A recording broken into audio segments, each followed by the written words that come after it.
Welcome to Meet the Author, where you can join in on insightful conversations with best-selling and award-winning indie published authors. Your hosts today are Rob and Joan, who themselves are indie published authors, book publicists, and paranormal investigators with Tampa Bay Spirits, based in Tampa Bay, Florida. Thanks for dropping by. And now, on with the show.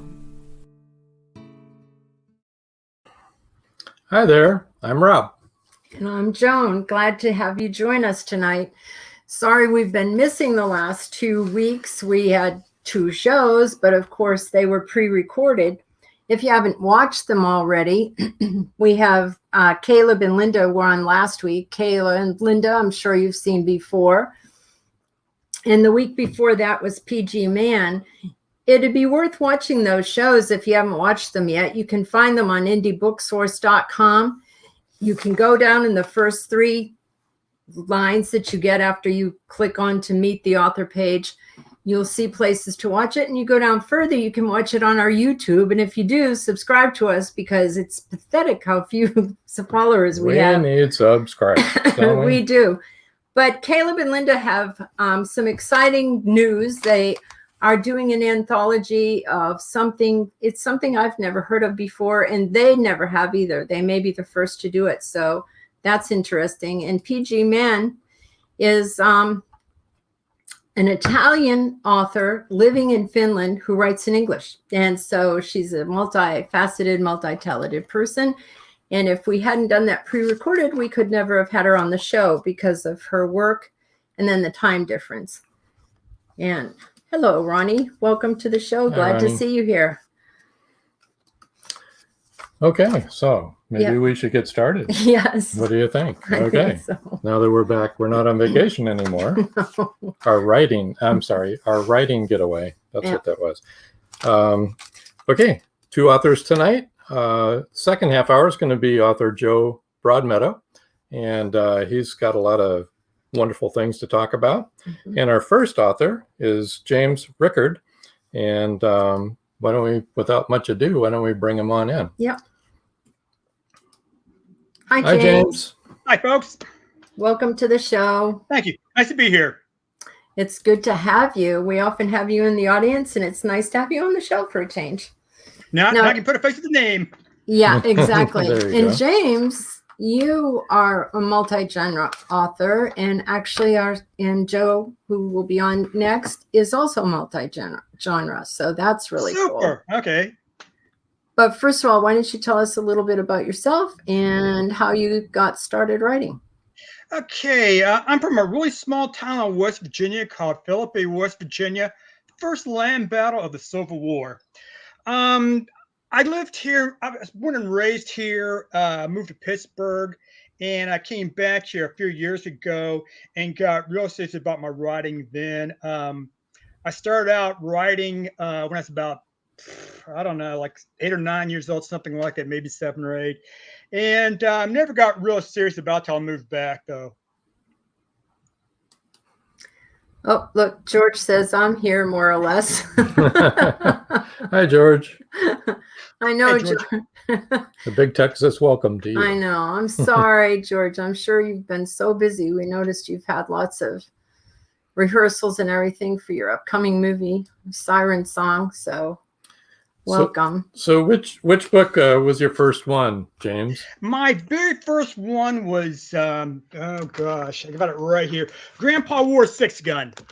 It's an out Western story. It took me about 10 years to write. Maybe I started before I moved back. Anyway, it took me a long time to write it. It's not very true. The only real truth of the story is it's about a guy who was born in 1870. Now, my grandfather was born in 1870, and you think, wow, man, it's like that. That's way back there, but he didn't pass away until 1953, if you can believe that. So I always look at it this way. Can you imagine all the history that guy saw?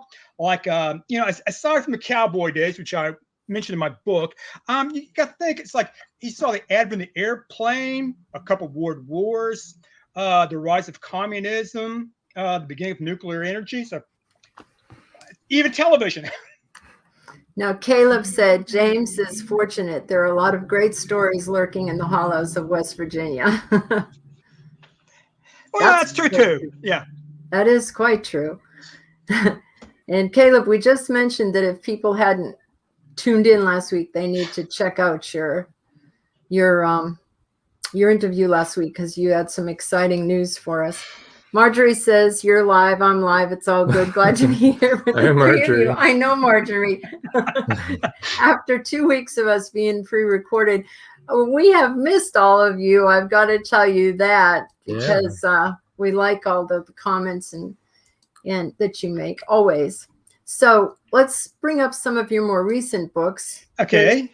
Left-Handed Gringo. Yes, and another Western.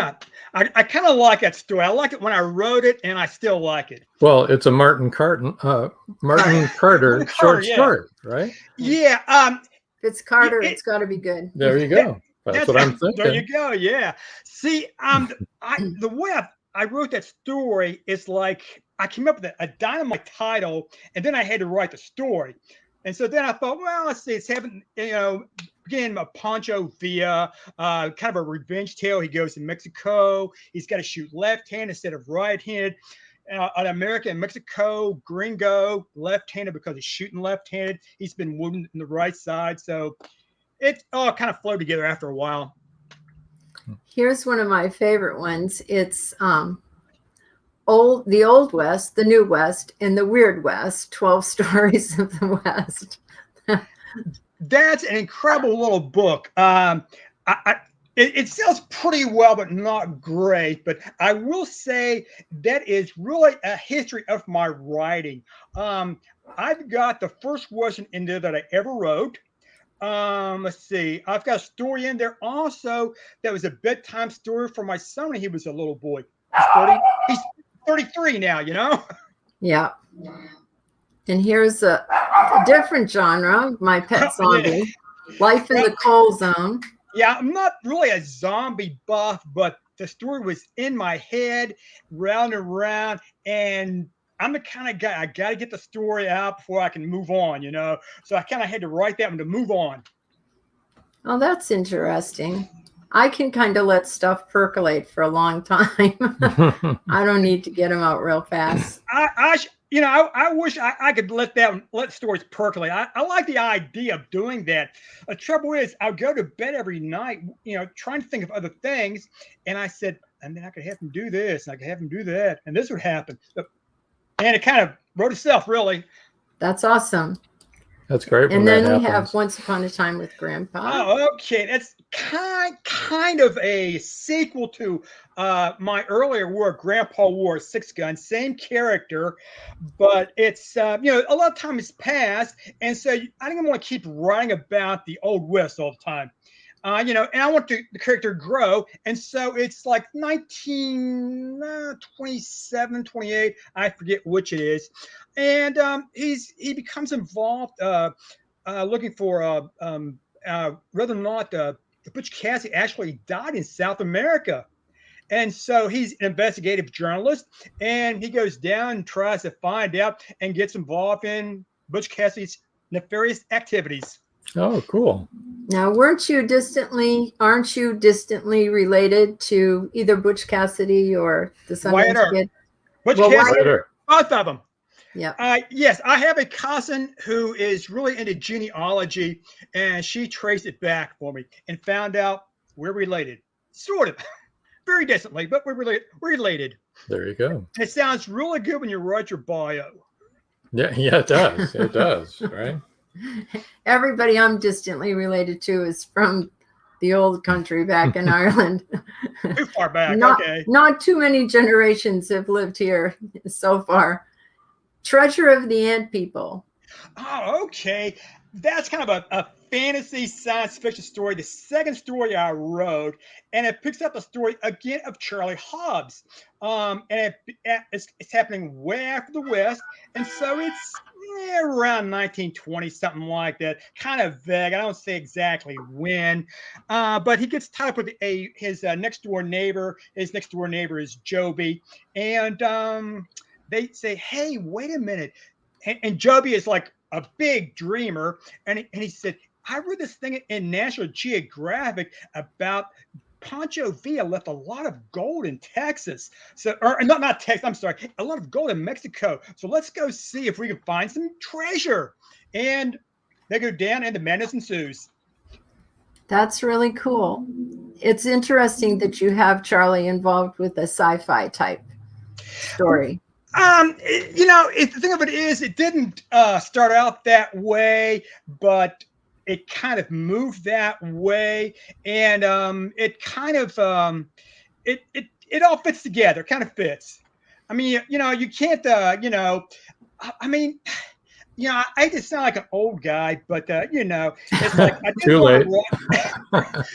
want to write a story about somebody 20 years old fighting the bad guys that always win and things like that, So let's figure. It's like, well, the guy was born in 1870. If it's in the 20s, he's got to be in his 50s. So what are we going to do? So he can't be fighting bad guys. So they encounter some things like aliens the last one that we talked about, the underground dwellers, and Joby helps him out a whole lot too. There you go. So let's go on to our first book giveaway. We'll go ahead and get that going here. Okay. The first 2 people to email jamesrickardwrites@gmail.com will win an ebook of choice. Of any of your books. Any of your books. Of any of them. So whatever floats your boat, you can order it. Okay, that's cool. Also, let's get some of your information out there. You can find James at Facebook, james.rickard.5832. That's JAMES.RICKARD.5832. And how they put the 5832 on there, I don't know.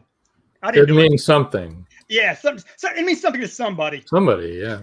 And now here's your alias. Twitter is at Liam and 82987044. So that's Liam, LIAM, capital AND. The number isn't like a convict's number or anything, is it? So No.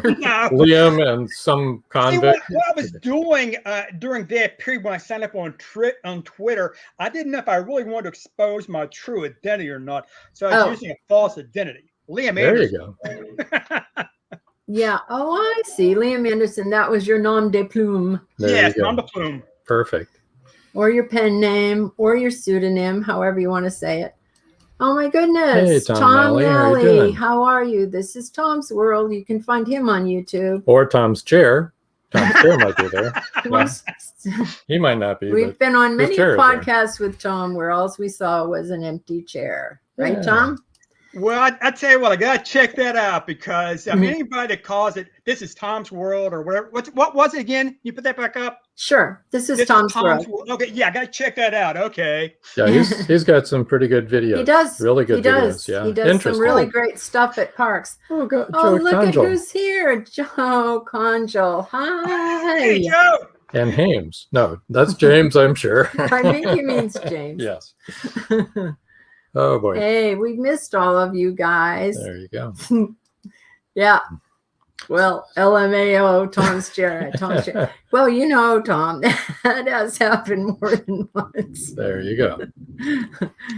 It's been fun every time. So, James, what do you got?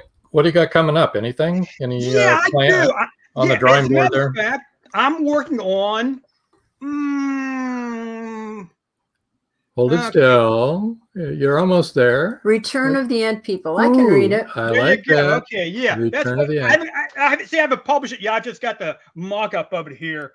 That's the sequel to this. That's right. Yes. Well, looks good. It does. Thank you. Something to look forward to. So I take it that Charles gets into trouble with them again. Exactly right. Now, cool. This is even better because this time the story also, now it still involves Joby, but it also involves his wife. So you get a little bit, going to all different markets and that kind of thing, trying to appeal to different audiences. Right.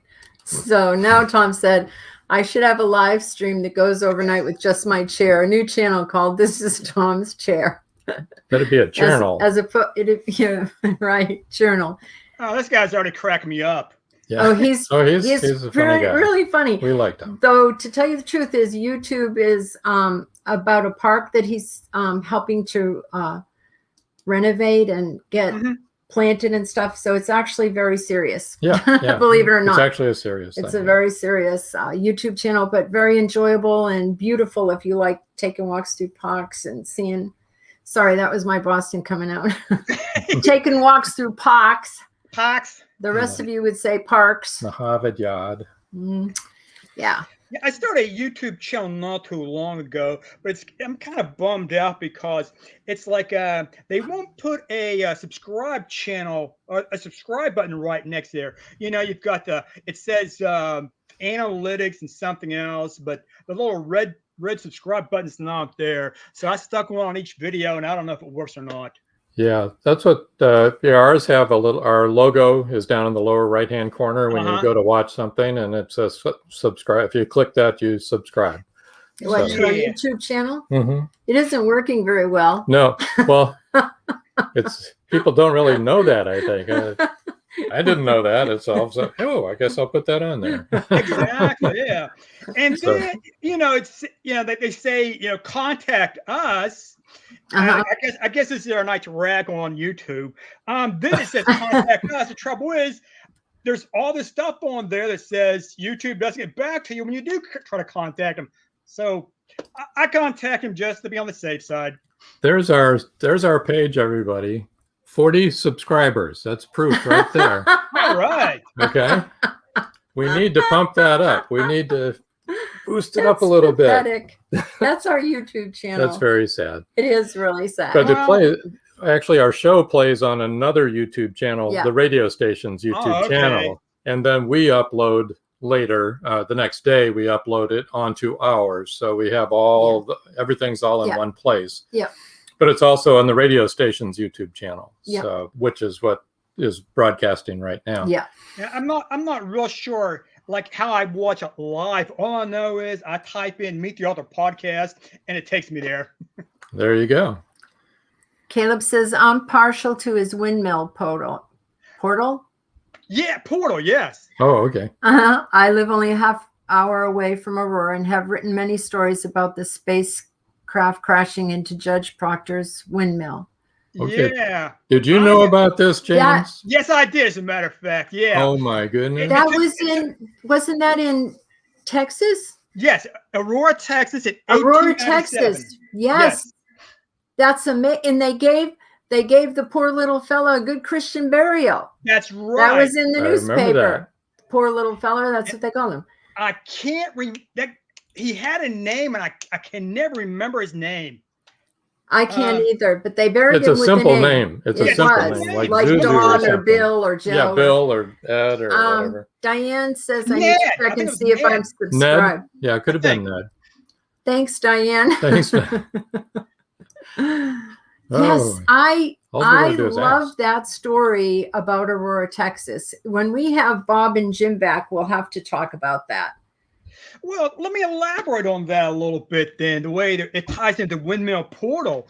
It's like, it's like the idea of a portal is kind of like a hallway, and that's how the UFOs get into Earth. Instead of traveling all the distance, they just come through a portal. But right after right after Charlie Hobbs gets married, he's on his honeymoon, and they see a flying saucer, except they're in Ohio. But there's a link between the UFO in Ohio and the one that crashed in Aurora, Texas. And so naturally, he goes down to Aurora and checks things out. Okay. We've never been to Aurora, but have you, Caleb? I'm just wondering, because that would probably be a cool thing to do, wouldn't it, to go visit there? I know there isn't much left to see, but I still would like to see where it happened. So, James, have you seen any UFOs? As a matter, Rob, we can talk to what's out on this. Yes, I have. Yes. And also, it's like I'm not trying to pat myself on the back, but I also know enough about UFOs to know that just because you see a bright light in the sky or a weird cloud pattern, it's not a UFO. That's true. Right. Well, Rob's a retired air traffic controller, so he can tell you for sure that That is very true. That is very true, yeah. A lot of misidentification. Well, and especially now, I mean, they have all the drones that they're all computerized to do big shows. I mean, there's like hundreds of them that do these fabulous shows all over the place. So anybody can do that if you have the money and the technology, you know. Well, I don't get it. I don't get excited at all anymore about anyone who says that they've seen a UFO at night. It's like if you see something in the daytime, that gets my attention. But at night, not so much. Okay. Caleb said he's been there many times. The windmill is gone. I knew that. And the cemetery is there. I knew that. And someone has stolen the little guy's headstone. I knew that too. And I know that they went in there with LiDAR to check for his plot. And they did find something, but they couldn't get permission to dig it up. Let's cancel the trip. We're not going. No, I want to go. Wasn't there a feature a few months ago on Ancient Aliens about that, or some program? I forget. It's been on a lot of documentaries. Joe Conjal says, yes, please have another UFO show. Actually, yeah, those two guys asked to come back on. So we'll have to do that. And hopefully this time Jim can get a better connection than he had the last time. That was hard. Believe you me, you will have at least one viewer that night. I can guarantee it. Well, two, because Joe wants to watch too. Okay, yeah, two. That might be it, though. You never know. Yeah.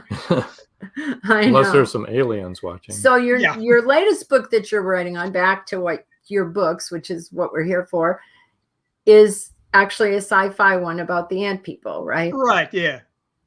Yeah, I always have that problem delineating between fantasy and sci-fi. I prefer to call it science fiction. Some people say it's more fantasy. I don't know. It's just out there. Yeah, and it's important to I think, be able to promote your book as clearly as you can for genres so that people will know if it's something they'd be interested in, which also... For all of you that are going to be listening to this podcast, if you read a book, please write a review. If you like a book, write a review. It helps all of the authors a lot. And if you have constructive criticism, that's always welcome too. But I was going to say, everyone wants constructive criticism so we can improve. Right? The thing is, it's like, you know, if you're shy, you don't really have to say a whole lot. All you got to do is say, I like this book, and rate it 4 or 5 stars and go on about your day then. It's good too to point out why you like the book, because when I'm reading reviews, I want to see, okay, is this something I'm going to be interested in? And that's how I pick whether I'm going to read that book or not. I mean, we all have our favorite authors and we're going to read those books, all of them, but right. You know what I mean? So Annie says, good episode. Hey, Annie, thanks. How you doing, Annie? So when does the Return of the Ant People, what are you targeting the release on that one? I am targeting that for November, early part of November. I want to have it out before Thanksgiving, because when you get into that Christmas, Thanksgiving mess, Christmas, nobody's going to be buying a book. And they may buy a book for somebody else, but it's going to be a book that's already out. I mean, you know, nobody's going to have time to look at and see what's new and all that kind of thing. A lot of people, and I agree, Christmas time and the holidays is a terrible time to put out a book. You would think, you know, when you first think about it, you think that's probably a great time, because then people want to buy it for, you know, but they're not as excited about your new book as you are. Right. You know, February it starts picking up. Yeah. Now, with the Windmill Portal, it's like I finished that up like, I don't know, last November. It was right around Thanksgiving, but I said, no, I don't think so. I held it back till the first of the year. Right. February is usually when it picks up again. George says he was married to an alien named Deborah for 6 months. Oh, wait, she was just a space case. Thank you, George. Thanks, George. You got to buy George books. Just keeps coming. I missed everybody. I know. I missed all of you guys. My goodness. So many authors in our audience tonight, too. Missed Wow. all of you guys and all of your comments.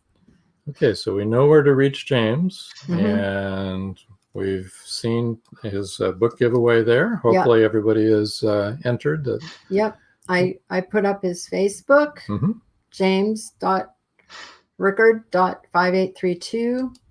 And then his Twitter is different. It's at liamand82987044. And his email is jamesrickardwrites@gmail.com. And that's where you can go to get one of his books, book of your choice. And generally on Wednesday nights, you can find him in the audience here on the show. Yeah, exactly. If you have any more questions for him, if anything comes up. I know. Which is awesome. So It is. So I think we probably ought to break for our commercial. Okay. And get that taken care of here. When we come back, we have another comment here before that. George. Let's see what George has to say. Just finished the sequel to Siren Song, and it's named Siren Song 2. Well, good. Very George, good. we need a copy of that. Yeah. We need to buy that. Is it? I've been waiting to read it after I finished reading Siren Song, so. You can let us know when it's published, Mhm. ready to go. Yep. Okay. Thanks, George. And let's go here. All righty. And if you guys will just bear with us here for a few minutes, we will hear from our sponsors. Rob's forgotten how to produce the show. Here we go. Hey, look at us. We've got a new store. Yeah, we do. It's pretty exciting. What can you find there? We have a number of designs available on t-shirts, hoodies, coffee mugs, laptop and phone cases, pillows, and new designs are coming in all the time. Sounds like a great place to shop for authors and readers. Yeah, and it's easy to find. It's simple. Just visit indiebooksource.com, click on the store tab, and you're there.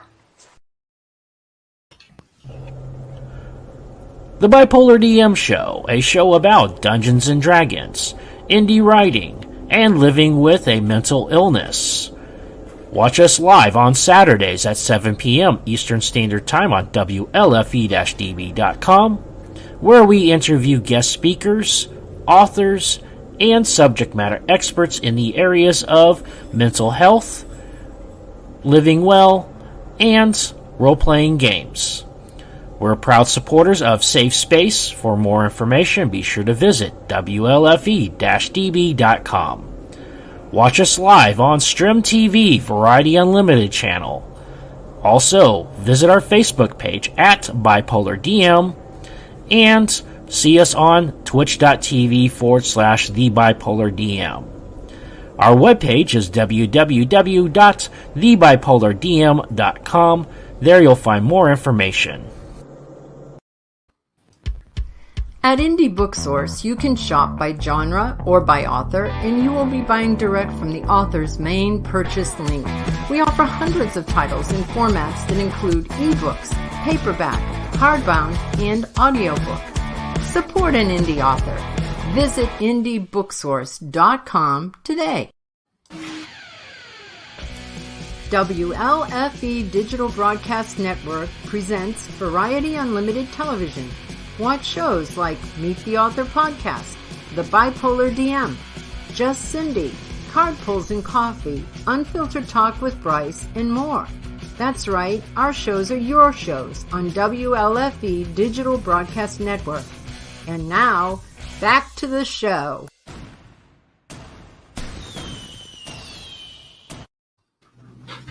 Hi, Joe. Hi, welcome aboard, Joe. Hey, how are you? Hi, Joe. We're good. Actually, I just wanted to bring up one comment. If you'll give me. Thanks. Let's So Chanel, you said, hello, I missed the live you. LOL. We missed the live you too, Chanel. I was hoping we were still alive. Yeah. I just want to go on record with that. But it was we enjoyed very much both of our pre-recorded shows, but we do miss having you guys in the audience. Yes. And George says that he'll send us the galleys. His book won't launch until July.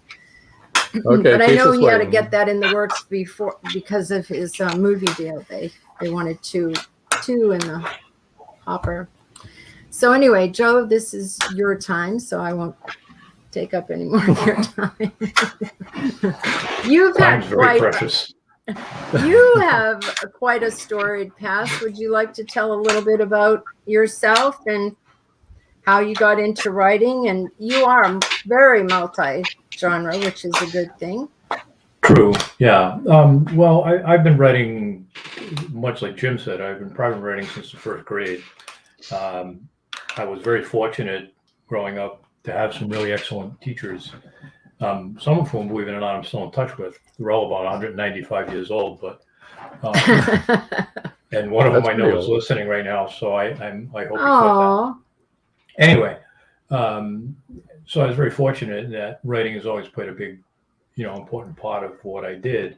I was a police officer for 20 years after I got out of the Air Force, and as anybody who was a police officer will tell you, being a cop for 5 minutes will give you stories to tell for a lifetime. So, but I wrote when I was on the police department. I would write for magazines and newspapers and various things like that. But I wrote under a pen name because police departments are somewhat rigid structure, and sometimes they don't necessarily take to different politics, I guess is a good way to put it. So once I retired, I was free to let everybody know that, oh my God, he was a closet liberal. In the police department, that would have been better in the closet. I mean, I think they had a bit of an idea, but anyway. So I started taking it seriously once I retired, and as would have it, I worked for Southwest Airlines for a short period of time. And make a long story short, I mentioned to a few people in this training group I was in that I was writing a novel. And so when the class was all over, everybody was handing me their email addresses saying, well, I want the book when it comes out. So now I actually had to write the book because I was only showing them. And that's how the first book I wrote, called Collision Course, came out. And it was based on my experiences on the police department. It's a fiction, it's a novel, it's not a true story. But as luck would have it, it involved the shooting, that's the book there, a shooting by a white police officer of a black man who, there was the rest of the story, so to speak. And there was no right or wrong. It was all gray. So that got me started in writing, and then came Silent Justice, which was also based on some experiences. I spent a lot of time in court as a police officer. I seemed to spend half my life in court because I worked for, while I worked with the East Providence Police Department, I was assigned to the FBI and to the what's called the Organized Crime Drug Enforcement Task Force. So we worked statewide and federal cases. So I got a lot of experience in courts, federal court in particular. And Silent Justice sort of brings into the people into the courtroom, which is I always tell people, if you want some really interesting entertainment, go to see a trial. Actually, if you go to arraignment day when they're arraigning everybody who violated the conditions of their parole, that can be pretty funny too, with some of the explanations. Like, I didn't realize I was robbing that grocery store when I had that right in my hand. But that's how Silent Justice came apart. And then what happened was, my wife said, she knows I have a vivid imagination because she's been living with me for 40 years. She said, why don't you write a kid's book or a young adult book? And that's where Saving the Last Dragon came into play. And Saving the Last Dragon has been something that I've always wanted to write something entirely different. You know, when I left the police department, I said, I'm not going to be like a lot of cops who they leave the police department and they go work for security for some company, or they go, you know, I wanted to do something entirely different. I went to work for a software company. So writing Saving the Last Dragon was to take me down an entirely different road. And writing fiction, you know, when I was writing the police books, they were fiction, but, you know, I was reliving some of the things that I had experienced. When you're writing a book like Saving the Last Dragon, which is about a wheelchair-bound high school student who finds himself involved in the world of magic and dragons, everything is imaginary. Everything is made up, and you can kind of let your imagination run wild. It was a lot of fun. I had always envisioned the book as a trilogy, and so that book was actually finished back in 2014. But what happened was my book started to gain some popularity here, and I was contacted by an attorney who I had some contact, you know, some interaction with when I was on the police department.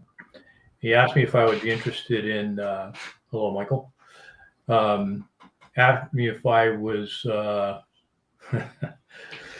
father was also a police officer too. But anyway,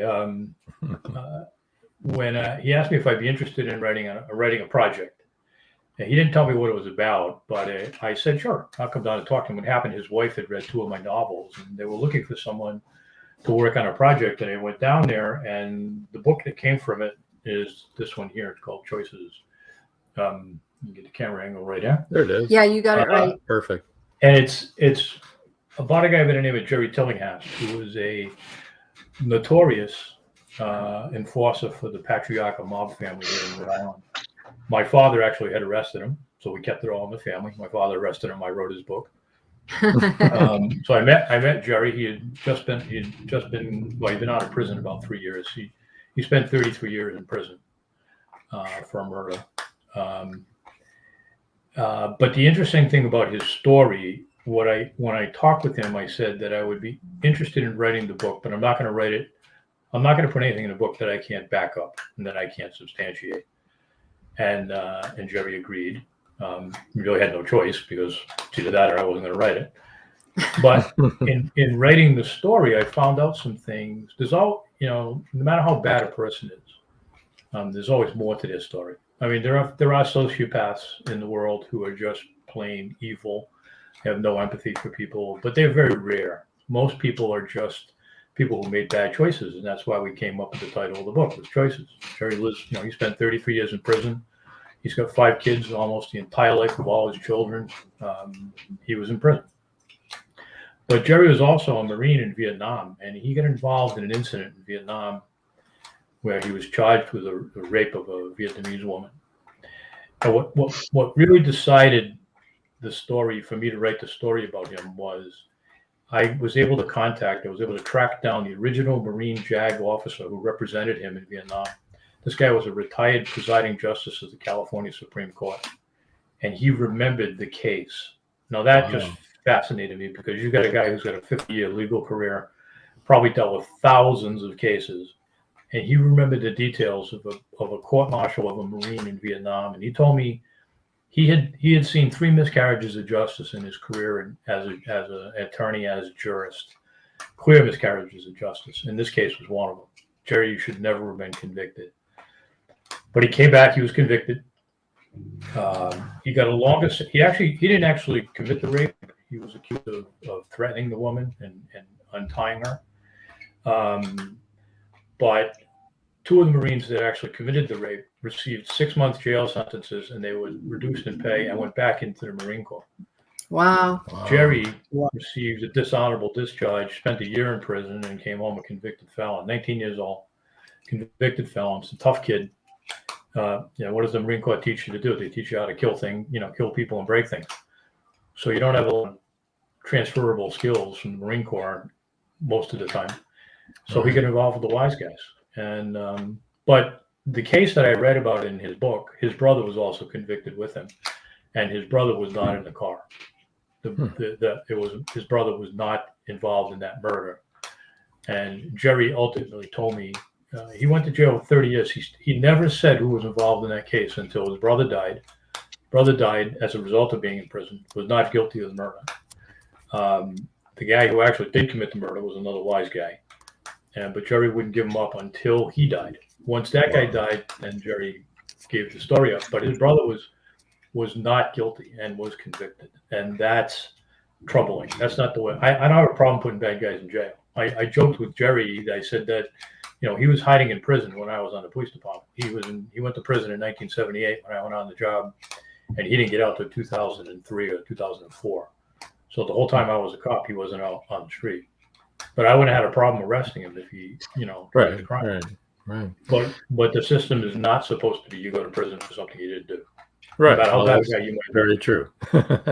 Let's take a short moment here to do your book giveaway. Give people a chance to get in there. Book giveaway is that the first 5 people to email joe.broadmeadow@jebwizardpublishing.com, it's a long one, will win an ebook of their choice. Now, I know that a couple of your books have been optioned for a movie. Is Choices one of those books? Choices is one of them. Yeah. Essentially, the series of 3 books they're about organized crime, and 2 of them have been optioned for movies. One of them has actually already been made into a movie. The guy who I wrote the book about actually produced his own movie. He did a pretty good job. He's now marketing that. But these other 2 books, Choices, and then this book here I wrote, since I had written a couple of books about wise guys. It's just the way it was. It's called It's Just the Way It Was. Mm-hmm. Inside the war on New England mob. This gentleman right here. Yep. You have to think backwards here. Is a guy by the name of Brendan Doherty, who was a former superintendent of the state police here in Rhode Island. I worked very closely with Brendan. He was assigned to the organized crime intelligence unit for a long time, and Brendan and I collaborated on his book. So both of those books have been optioned for. They're actually optioning them for probably based on fiction type syndicated TV show, not so much a documentary as there's a million documentaries on organized crime. So yeah, they're going to do it a little different, but kind of the backgrounds of how if what happened to Jerry in Vietnam hadn't happened. Jerry's a very bright guy, very articulate, very funny. And except for a couple of murders, he's a pretty good guy. So yeah, what's a couple of murders? I'll tell you a funny story. My daughter is an attorney. She's not naive at all. And she came to a book signing with me, and Jerry, of course, is there. And so she was helping with, selling books and stuff. But so she got to talk to Jerry, and Jerry, took a liking to her. And he's a very funny guy. You have to remind yourself that he had a dark, sinister past. But after, my daughter says to me, Dad, I've had a lot of interesting conversations in my life, but when Jerry said, well, the first time I was in prison for murder, that's the first time I ever heard that kind of a conversation. Right, exactly. And the second time she said, how many times have you been in time for murder? And he was like, 6 times, but I was only convicted once. Wow. Sure. Caleb says Joe walks the dark streets and is a brilliant storyteller. And Marjorie wants to know, did the movie stay true to your story as written, or did they make changes to it? Sometimes you hear horror stories about that. Well, I'll tell you, here's my attitude about that sort of stuff. If I have $10 million and I want to make the movie, then I can make the movie any way I want. If somebody wants to pay me for my book and produce the movie, then they can make the movie any way they want. I see a lot of those stories where authors will say, "Oh, they took my book and they ruined it." Well, you wrote a book and you sold it. People bought it and either liked it or they didn't like it, whatever. Somebody else is investing a lot of money in a movie and they can make that movie any way they choose. So I don't get. If somebody is somebody is so dedicated to their work that they're willing to say, "No, thank you. I don't want your money to take my book and ruin it." That's good. But yeah, it's not the money that's really important. I'm more excited by the fact that I can point out to a TV screen someday and say, "Oh, look at that! It says, I based on wrote a book that. by Joe Broadmeadow, whatever." That's pretty exciting stuff. So That is cool. It is. That is cool. So I'm interested in what you had to say about Jerry. Is it your opinion as a retired Leo and, now getting to know him, that if that had not happened in Vietnam, his life might have taken a different turn? I think absolutely, I do. I think had Jerry, if that had not happened to Jerry in Vietnam, and assuming he survived Vietnam, when Jerry was there in 1965, that was not a good time. Not that there was ever a good time to be in Vietnam. That was one of the least good times to be in Vietnam. Right. Assuming he had survived, my guess is he would have been a career Marine. He's ideally suited for it. He had the attitude. He's a tough guy. He just fit the profile, and that's what drew him to the attention of organized crime when he came back, because he was a tough guy. Raymond Patriarca had, of all the bad things you can say about Raymond Patriarca, who was the head of organized crime here for years, he had an eye for talent. He knew who he could pick, and Jerry was one of those guys. So they groomed him. So I think Jerry could have been. I mean, when you talk with him, again, you have to remind yourself that. I mean, he doesn't want to go back to prison. That life is long gone. He lives. That's why in the book he says, your choices, you make them, you own them, and that's what he lives by. I think he would have been an entirely different. And I think it points out the idea that early intervention on people was very important, and justice. What happened to Jerry in Vietnam was an injustice, and that set a certain tone. What happened to his brother? His brother was a bookie. His brother was probably involved in, stolen goods. He was not a good guy, but he didn't commit that murder. And the way the system is, you don't put people in prison for things they did not do. Right. That's not, but there was an old, there was an attorney by the name of Alan Dershowitz. I'm sure you've heard about. He wrote a book a long time ago. Oh, yeah. I think it's called For the Defense. Brilliant attorney. But one of the things he talks about, in the rules of the criminal justice system, is he has a list of all these rules. And the rules are like the cops lie, the attorneys lie, the defendants lie. All the judges know this. They just pick the best liar. But one of the things he says is the rules do not apply when it involves organized crime. When it's organized crime, all the rules are off. All the rules are off. And that's not the way the system's supposed to work, because who gets to decide that? I've gotten a lot of compliments. There's a couple coming through here right now about some of the things I've written, but I've also gotten quite a lot of heat from some old school cops who are not really thrilled with some of the songs I've written about them. But the truth is the truth, and that's what. Yes, that's the way to have the truth come out. The truth needs to be out there. Yeah. Exactly. Joe says you've had a fascinating life, leaving you with a deep well of story ideas. Diane mentioned that you have a good number of books listed on Amazon. And Marjorie wanted to say that you had a good answer and a great attitude about the movie and having your book made. And to kind of jump back quick I wanted to just mention one more thing about Saving the Last Dragon. I had always planned it as a trilogy, and now I'm finally getting to the point where it's already sort of outlined out. I tend to be by the seat of the pants writer, but I had to map this out because it's a little bit more complex than just a simple story. But I'm excited about that because that's where writing is fun. As you mentioned, I have a publishing company as well. I work with a lot of different independent authors. But I'm really selective about the books that we take on. We don't take on everybody who wants to just, publish a book. And I've been spending a lot of time building that business up. So I've been devoting a lot of time to editing and working with I have some freelance editors that I use and things like that. So I'm now at the point where I can kind of get back to focusing on, the fun stuff, which is really writing. Writing. And I have a grandson now, so I'm writing stories. Well, right now he's only 5 months old, so he's not really writing the story with me, but I am putting him down as the co-author on all the books that I'm I wanted to put this back up again. Deb was Publishing books with character. That's the logo for his publishing. Did we go through all his contacts? Nope, we did not. We need to do that then. Diane says, I really read books, but listen to a lot of audiobooks.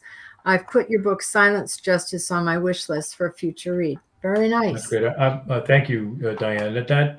I really, that's one of, if I had to pick, if I only could have one book, it would be a hard choice. But Silent Justice would be in the running, because it's a great story, and it's, I get a kick out of when I watch police shows on TV, because, the cops, they shoot 5 people before they've had their first coffee, and that just isn't that the truth? If you're a police officer and you killed 5 people, there's something wrong with you. But if you have most police officers, they've never shot anyone. No, and if you do shoot someone, I am telling you that it will tear your heart apart. I don't care what the circumstances are. Yeah. And the statistics are that most police officers who are involved in fatal shootings leave the job within 3 to 5 years because of the psychological trauma. Because you're taking your years home, regardless of the circumstances. So. Yeah. But anyway, Silent Justice there's a lot of there's some cop humor in there, but that's the way it is. Well, I'll tell you an example. Just if I have time, as you notice, I don't have trouble talking. When I worked at the software company, I got delayed in traffic one time going to my office, and I walked in and I was a little angry because I don't like to be late. And the secretary says, "What was the matter?" I said, "Oh, it was an accident." I said, "It wasn't even a good one." She says, "It was a bad accident?" I said, "No, it was 2 cars that dented, but they got the 2 lanes of travel stuff down. It's not even a dead body. It's not a good accident." She was looking at me horrified, like, "That's a good accident?" So, that's good. The leftover cop stuff. Well, let me put up some of your information here so people can get in touch with you. His website is joebroadmeadowblog.com, and that's JOEBROADMEADOWBLOG.com. And his Facebook is at Jeb Wizard, JEBWIZARD. His Twitter is at JBroadmeadow. And as we've already mentioned, his email is joe.broadmeadow@jebwizardpublishing.com. So if you want to win one of his books, that's where you should go. So everybody should go and follow Joe and James and support them both. Yeah. Both very talented people. That'd be awesome. There was one more question. I'm really stuck on this, I guess, about Jerry and his brother. So did they come from what we would call a rough neighborhood?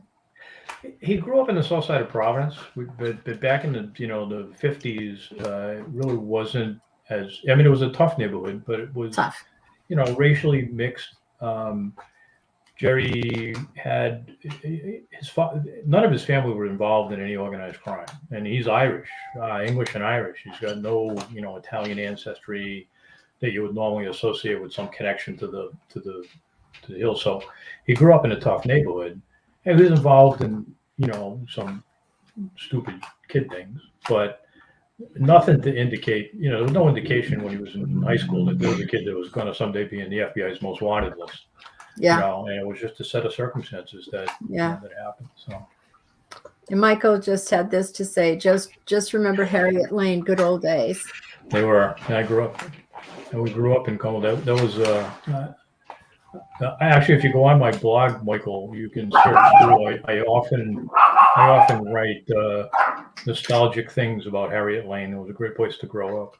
It was a great neighborhood. Dead end streets and people all in the street, and everybody knew everybody, and nobody had their doors locked. And it was a good place. Oh my God! Right. Right. And that's why that's why I put Saving the Last Dragon takes place in Cumberland.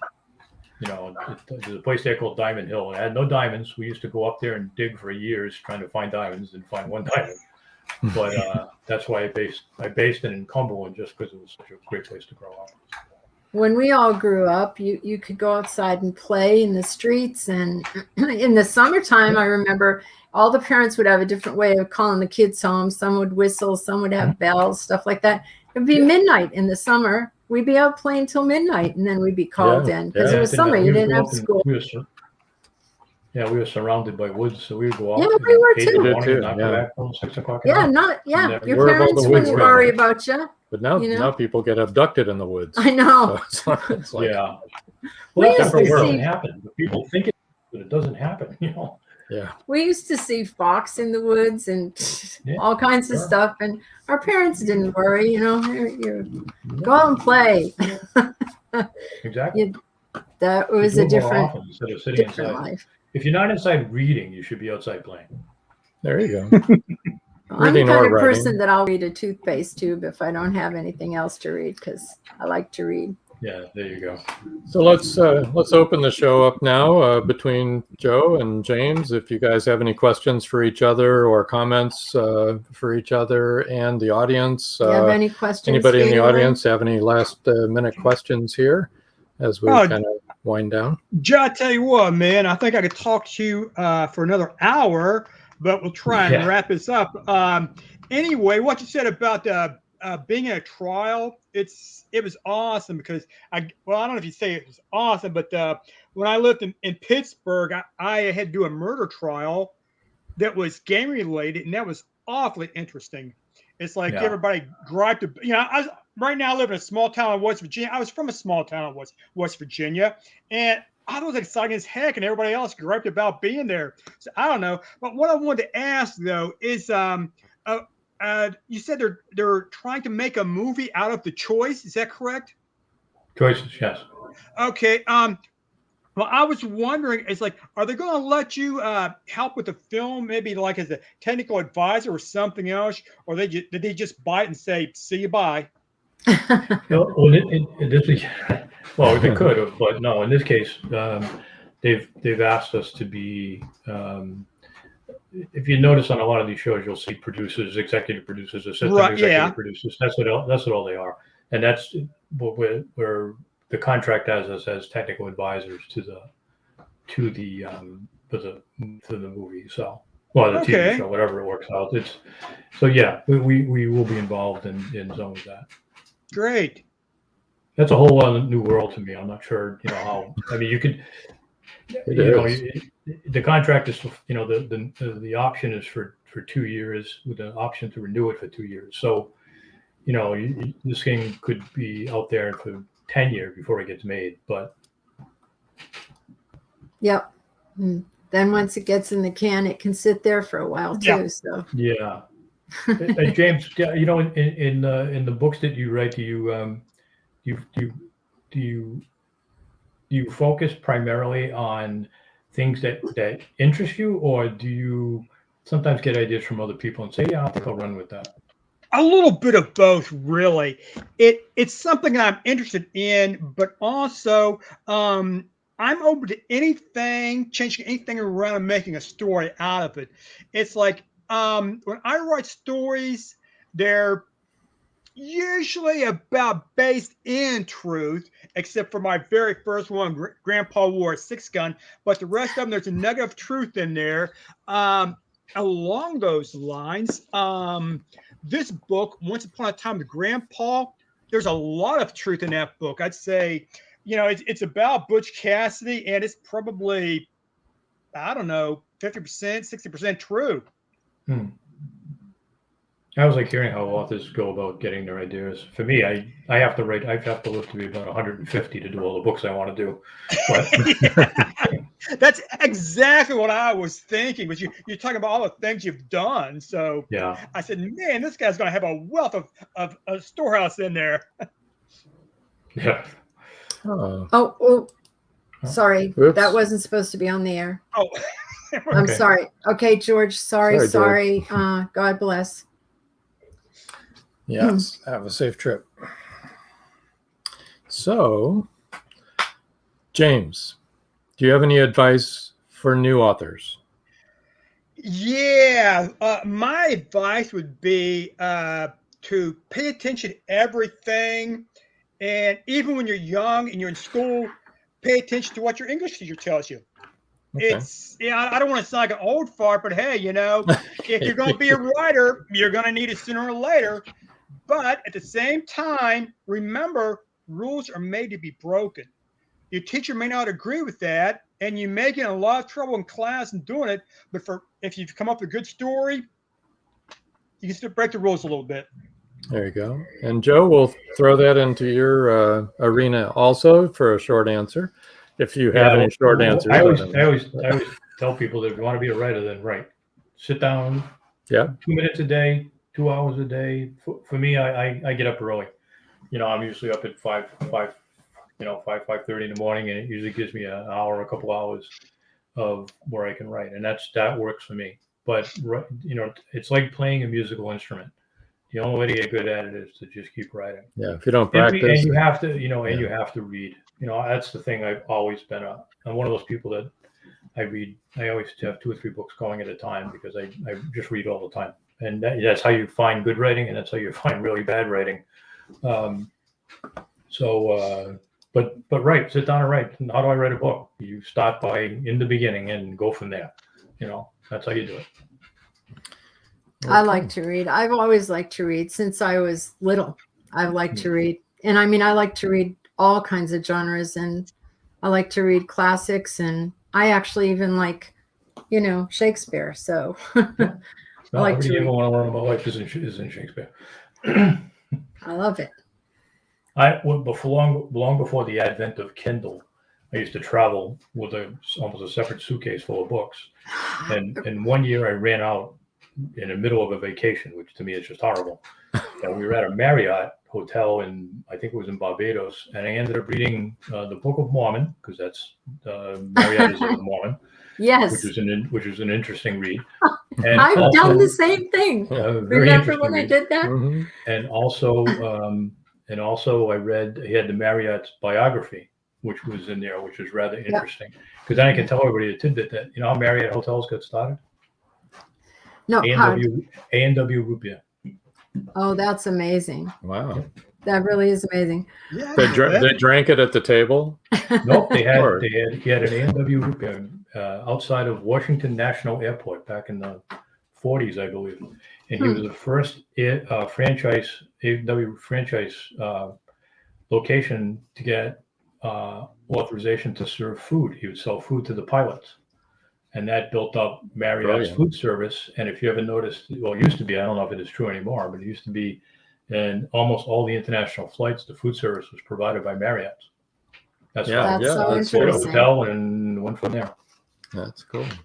I remember we used to go on cruises. Remember, before COVID, you could go on a cruise. Yeah. And Kindle was a blessing for me because you can't carry a whole ton of books on a cruise. No, Kindle is the greatest thing in the world. Mm-hmm. The only bad thing about it is now your thumb can buy another book. So that's a bad thing. But instantly, by the way. Yeah. Exactly. I have some interesting things on my Kindle. Yeah. But reading is an important thing. So we read to my daughter reads to my grandson every night. Every single night they read 2 or 3 books, and he's only drooling on them right now and clawing at them. We'll get the idea sooner or later. But it's a good start.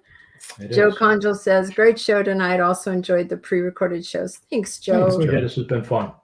It has been fun. All right. Do you have any other questions or comments for think we're for good. these two gentlemen? Thank you, James and Joe, for joining us. I'm going to push you over to the side. You're welcome.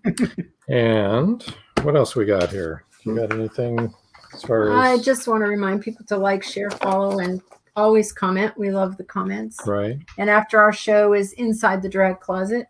To clear up possible confusion about the YouTube, anybody watching the live show, that's on the radio station's YouTube. Okay. Our channel is under Indie Book Source. So if you just search Indie Book Source, you'll come right to us. And that's where you want to go and follow us too. Besides the radio station, you can follow that one too. Next week, pardon me. Next week, episode 29 is author Verlin Darrow, mystery and paranormal urban fantasy author, and Jack Kriegas, multi-genre thriller, murder, adventure. Both are multi-genre authors. Again, and they're going to be good. So it'll be a fun time. and it will be a live show. Yeah, so be tune sure to in. be here. Comment. So until next time. That's all, folks. Thank you for joining us here on Meet the Author. Make sure you stay up to date with our show by clicking like, follow, and share. And you can find us on Spotify, iTunes, and more. See you next time on WLFE-DV.com.